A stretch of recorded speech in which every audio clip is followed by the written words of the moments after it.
اس میں نے جو آخری لیول لیا ہے کہ پوری دنیا میں امن کیسے ہو، امن عالم یہ اصل موضوع ہے۔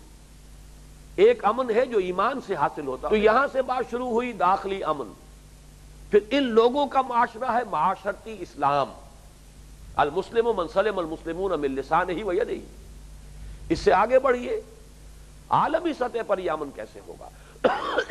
دو باتیں میں نے عرض کی ہیں اس میں، اس کی حتمی شکل تو یہی ہے کہ پوری دنیا میں یہ اسلامی معاشرہ اور اسلامی ریاست قائم ہو جائے، اس کے سوا کوئی شکل نہیں۔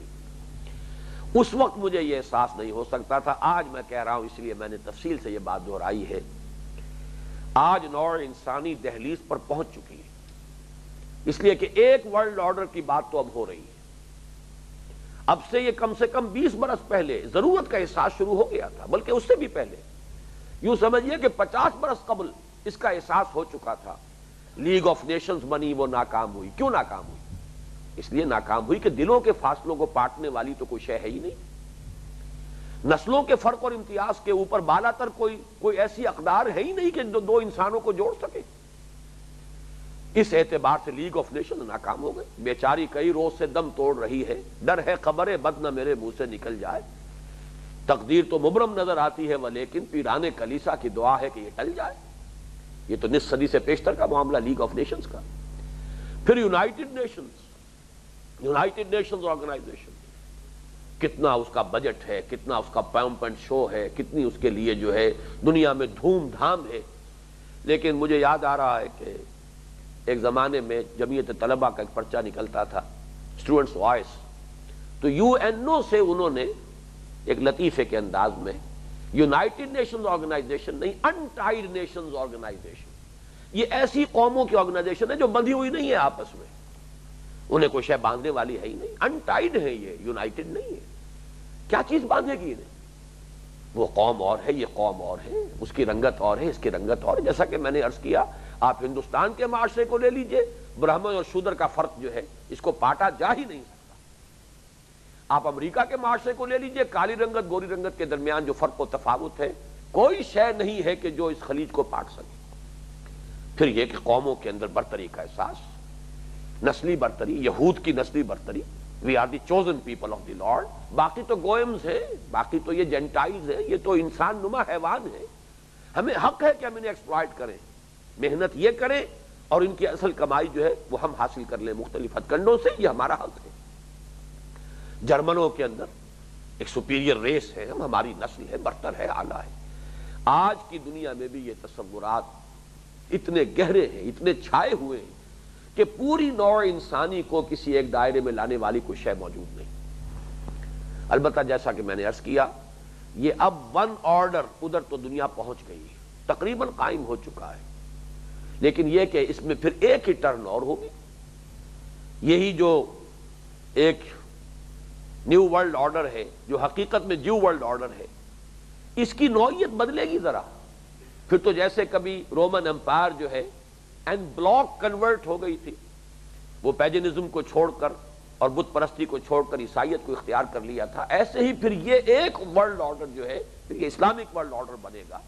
بلکہ میں تو اس کے لیے وہ جے کو قائم رکھتے ہوئے، نیو ورلڈ آرڈر حقیقت میں نیو ورلڈ آرڈر ہے، اور یہی جسٹ ورلڈ آرڈر بن جائے گا جب کسی ایک خطے میں اسلامی انقلاب آ کر اور حقیقتاً ان اقدار پر مبنی ایک اسلامی معاشرہ، اسلامی ریاست قائم ہو گئی، پھر پوری دنیا میں جنگل کی آگ کی طرح پھیلے گا، اس لیے کہ نوع انسانی تو اس کے لیے چشم برا ہے، منتظر ہے، متلاشی ہے، اس کے لیے نہ معلوم کتنی ٹھوکریں اس نے کھائی ہیں۔ اس سے تو چاہیے ایک عالمی نظام، اور وہ عالمی نظام جو انصاف پر مبنی ہو، جسٹ ورلڈ آرڈر۔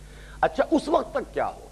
یہ در حقیقت آیات جو ہے یہ اس انٹرم پیریڈ کے لیے، جب تک وہ ایک عالمی نظام خلافت یا عالمی اسلامی ریاست قائم نہیں ہوتی، دو چیزیں جو ہیں ان کو اجاگر کرتے رہنا چاہیے کہ تمام انسانوں کے مابین دو اقدار مشترک ہیں، ایک وحدت آدم، ایک وحدت الہ۔ یا ایھا الناس انا خلقناکم من ذکر و انثی وجعلناکم شعوبا وقبائل لتعارفوا۔ اب دیکھیے یہاں نوٹ کیجئے، تعارفوا قرآن مجید کا اس قدر فطری انداز ہے، قرآن نے ان چیزوں کے فرق اور تفاوت کی نفی نہیں کی ہے، نہ نسلیں ہیں ٹھیک ہے کوئی حرج نہیں، شکلیں مختلف ہیں ٹھیک ہے کوئی حرج نہیں، قبیلے ہیں کوئی حرج نہیں، پہچان ہے، یہ اموی ہے، یہ ہاشمی ہے، یہ بنی تیم کا ہے، یہ بنو عدی کا ہے، کوئی حرج نہیں۔ قطعاً اس کے اندر دوسری انتہا پر جو لوگ چلے جاتے ہیں ان چیزوں کی نفی، وہ نفی اسلام کی تعلیمات کے مطابق نہیں ہے، بلکہ اس کا جو مثبت پہلو لتعارفوا، تاکہ تم پہچانو ایک دوسرے کو۔ اگر تمام نوع انسانی ایک ہی رنگت کے لوگوں پر مشتمل ہوتی، ایک ہی ان کے نقش و نگار ہوتے، ایک ہی سے ان کے چہرے کے نقوش ہوتے ہیں تو کیسے پہچانے جاتے ہیں؟ اب تو یہ ہوتا ہے کہ آپ نے دیکھا دور سے چینی ہے، یہ جاپانی ہے، یہ حبشی ہے، آپ کو اس کی شکل سے اس کی رنگت سے، اور اب آپ کو کتنی کچھ معلومات از خود حاصل ہو گئی، اب آپ اس کا ہسٹوریکل بیک گراؤنڈ آپ کو معلوم ہو گیا، آپ کو اس کا جو بھی جغرافیائی پس منظر ہے وہ معلوم ہو گیا، آب و ہوا کا پس منظر ہے وہ سب آپ کے علم میں آ گیا، اس کو دیکھتے ہی آپ نے اسے اس کانٹیکسٹ کے اندر رکھ لیا، ٹائم اینڈ سپیس کے اندر پورے طور سے اس فریم کے اندر آپ نے اسے فٹ کر لیا، اور صرف اس کی شکل اور اس کی رنگت کے فرق کی وجہ سے۔ تو یہ تعارف ایک مثبت ایک مقصد ہے کہ جو ان کے ذریعے سے اللہ تعالیٰ نے پیدا کیا، بلکہ اللہ تعالیٰ نے انہیں اپنی آیات میں سے شمار کیا ہے۔ وَاخْتِلَافُ أَلْسِنَتِكُمْ وَأَلْوَانِكُمْ، تمہارے رنگوں اور تمہاری زبانوں کا جو فرق ہے وہ بھی ہماری آیات میں سے ہے، عظیم نشانیوں میں سے ہے۔ اللہ کی تخلیق میں مونوٹنی نہیں ہے بلکہ بوقلمونی ہے، رنگا رنگی ہے، فرق ہے، اس اعتبار سے یہ بھی اللہ تعالیٰ کی خلاقی کے مظہر ہے۔ اختلاف السنتکم والوانکم، اور یہاں فرمایا لتعارفوا، تاکہ تم پہچان سکو۔